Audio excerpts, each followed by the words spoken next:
Welcome to the new year, everyone. I'm kicking things off with a video I've really wanted to make ever since I started doing Bible reviews, and that is a review of a Bible rebind. It's something I've looked at. I've really kind of studied the different rebinders out there, seeing which ones I liked, and I've followed a few that I have really enjoyed their products.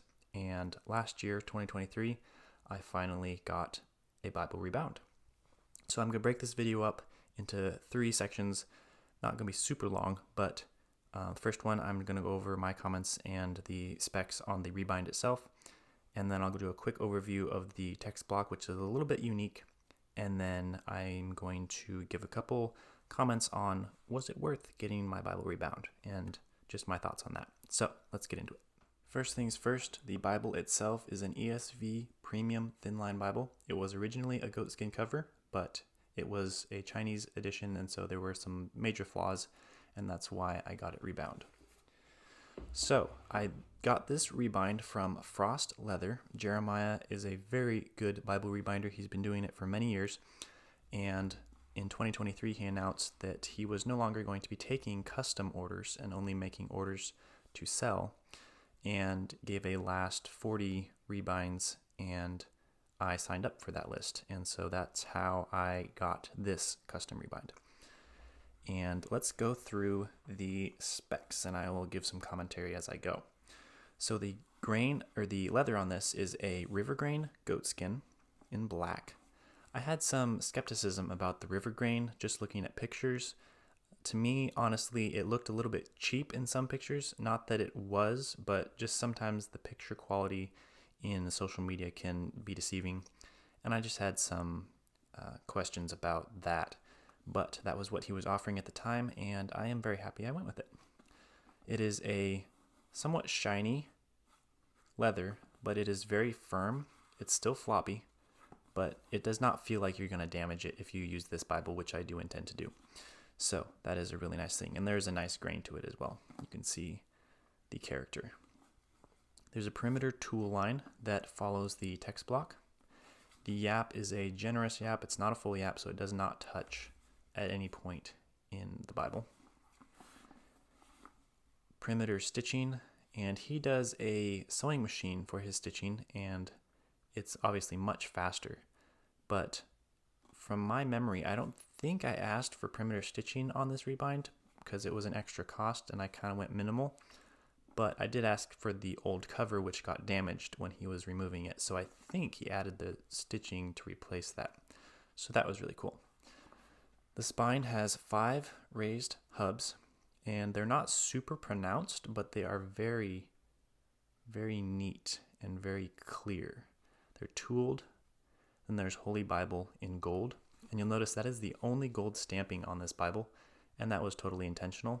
I wanted a Bible that you could tell was a Bible, but did not appear flashy whatsoever. So I definitely got that look from this. And the back is just a plain, and there are 2 very long, I don't know what kind of ribbons these are. I'm assuming they're Beresford, but I'm not a ribbon expert, so don't quote me on that. They're nice and long. Some people would want these shorter. I just kept them the length that he had them because it's kind of nice having a little bit of a difference. And then the head and tail bands are red. And this art gilding was on the existing Bible since it was a premium already, so he did not have to add any more to that. The liner, I believe, is a calfskin liner. Goatskin leather printed on the front. And look at these corners. These are so nice. And they're just very clean. All of them look almost exactly the same. Now, I've never owned an Allen, but Frost Leather does probably the most Allen-like Bibles of any rebinder that I've seen, and he's mastered that Allen look, and he'll talk about that in any of his videos that he's done. He has purposely tried to match them, and he does a very good job. He skives these edges extremely thin, and so there's really no major bump here in the transition between the liner and the cover leather, which is very, very clean. A black end sheet, and he does a good tab here. It's nice and floppy. which means that in early parts of Genesis, it stays open. So that's something that I really like to see and is really awesome because it lays flat in one hand, even as an edge-lined premium Bible. So that is pretty much all I had for just the comments on the cover material. It is a very, very nice rebind and definitely flawless in its construction. Really don't have anything to point out as being dissatisfactory in my eyes in this edition. So really quickly, I wanted to point out a couple things about the premium Thinline that are different than your average ESV Thinline Bible. This Bible was only offered in the premium goatskin edition, so unfortunately it was not very well known. And I've seen a couple videos of people really kind of trying to put the word out, like, why wasn't this Bible noticed by anybody? And I think it was justified because it's a very unique Thinline. And instead of your average 5x8 block size, this one is a 9x6, so it's a little bit bigger. And that's due to the fact that the text size is not an 8-point, it's an 8.5. So while the page numbers are all the same as your ESV Thinline and your compact, those are both the same page layout, it is a bigger Bible. And so you have a better reading experience, but at the same time a very familiar layout that will have all the same page numbers and all the same references that your other Thinlines have. One thing I don't like is that it's not line matched, but the paper is a 36 GSM, very white, opaque paper. And so you can see here, even in poetic settings, it's not too bad. And another cool thing that I personally like is the New Testament is in black letter. So that's something that most of your Thinlines from Crossway won't have because their non-premium editions did not have black letter. They had red letter. So that's a unique feature that kind of sets this apart as well. There was the concordance and maps. I was going to have these removed by Jeremiah, but it was an additional cost, and I really went with minimal because I got this Bible Rebound right before I got married, so I was not looking to spend the most that I could, but that is the choices that I just decided to make. So those are the features that are a little bit unique to this Bible. Last but not least, I wanted to give a couple comments on just my thoughts on whether it's worth getting a Bible rebind. And obviously, I think the biggest hindrance to anyone looking at this is going to be the cost. And yes, it is true, it does cost a lot to get a Bible rebound, especially with extra features that you add, including spine stamping, different messages on the front, different types of leather. The options are really quite limitless, but the cost does go up with everything that you add to a Bible rebind. And so a lot of people are really scared away from, say, a $300 Bible that originally cost them $50.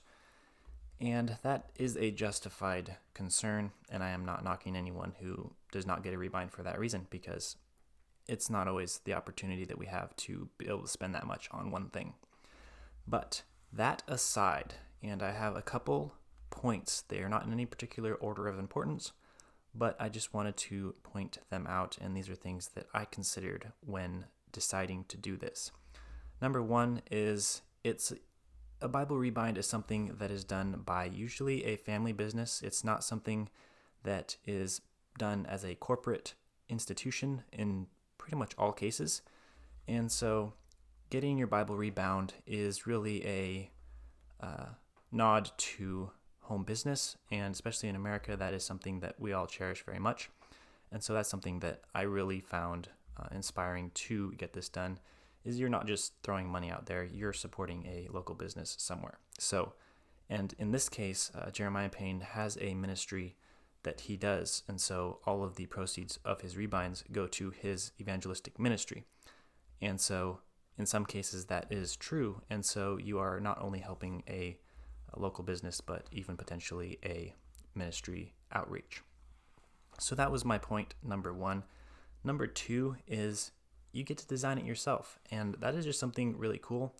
And obviously that's a personal preference. You might not want to design it yourself, but to be able to pick out what you want to see or what you like to have in a Bible cover, and just the aesthetic look of the Bible is something that I think is really special, and it really makes it yours. And it's not something that you just go buy and doesn't apply to you in any way, aside from the fact that it is a living book. Number 3 is it will last. And that one is one that really gets harped on by a lot of people, but it is very true. And yes, you do spend a little bit more on a Bible like this, but you're getting something that really will last decades compared to something that starts out at $50 that will literally only last a couple years if you're using it hard. And so that's something that is really important to note, and you're not just spending money on something that's going to break, and if it does, most rebinders will be more than happy to repair it for you. And closely linked to that is kind of a thought that I had that is really more of just a consideration and an open question, and that is, what do you spend money on? And if you're willing, as I am in many cases, and a lot of people are, to spend hundreds of dollars to get a new phone every year, or thousands of dollars nowadays, or any other thing that you use on a regular basis, and you're willing to spend hundreds to thousands of dollars a year, especially just think of cars. You're always spending money on cars. Now, obviously, sometimes it's important to do that, but if you're not willing to spend a little bit more on something that is ultimately more important, I find that concerning, and it's not an indictment on anyone who has never gotten a nice Bible, but in terms of if you have a Bible, especially that you've had ever since you grew up, if you're older and you've had one that you've had when you became a Christian and you just have fallen in love with that Bible and it's just falling apart, I think it is worth getting it Rebound and getting it back in usable condition that will last you for the rest of your life. And so a little bit more cost in that to preserve something that is so important, I think, is worthwhile.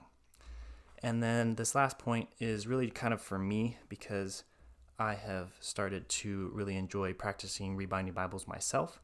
And so getting this Bible as a Bible rebind of a Bible that I will actually use, and by a rebinder that I respect his work, it's inspiration for me. And so it could be the same for many other people too, because rebinders have become way more popular than they used to be, and I think that's awesome. So for me, the last point, number 5, was personal inspiration, because it's nice to be able to see something that actually turned out and be able to think, oh, that's something that I can actually do someday, maybe. Well, that's all I got for this review. It's really one of my favorite Bibles right now, and I plan on using this as one of my daily users for 2024.